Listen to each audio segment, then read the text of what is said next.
talk about the structure of heart.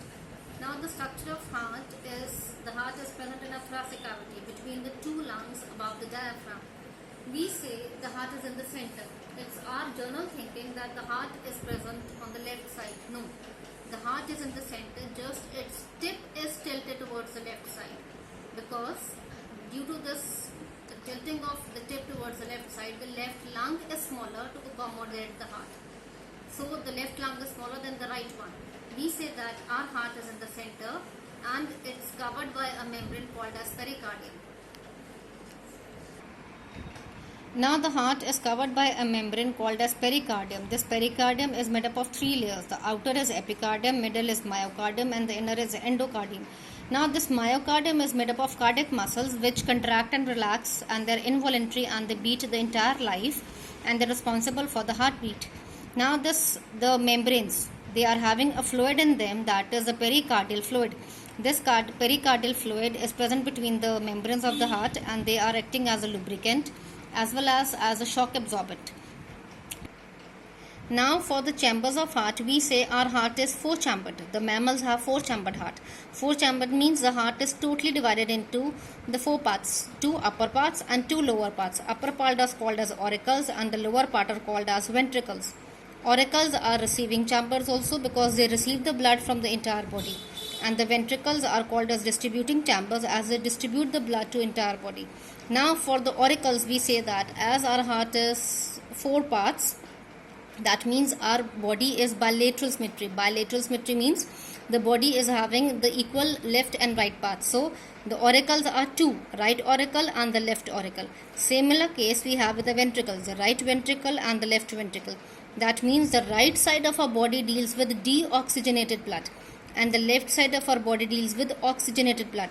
So the right auricle deals with deoxygenated blood. It receives the deoxygenated blood from the entire body, and the left auricle receives oxygenated blood. Same, the right ventricle gets the deoxygenated blood, and the left ventricle gets oxygenated blood. Now, what is the difference between deoxygenated and impure? We say that deoxygenated is same as the term used as impure. No, they are not same.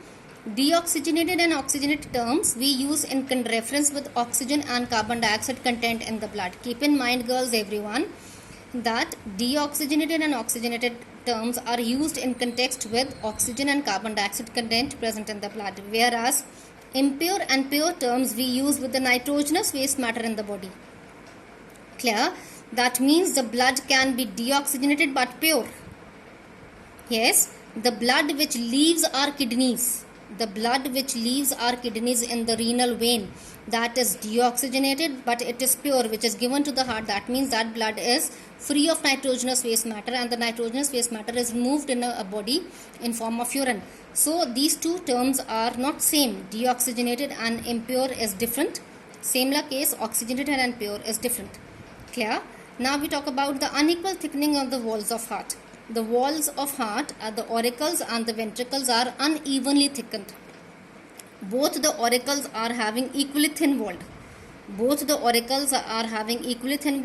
right ventricle is thicker than the auricles, but the left ventricle is the thickest. Now we see this with the help of a diagram that will be more clear to you.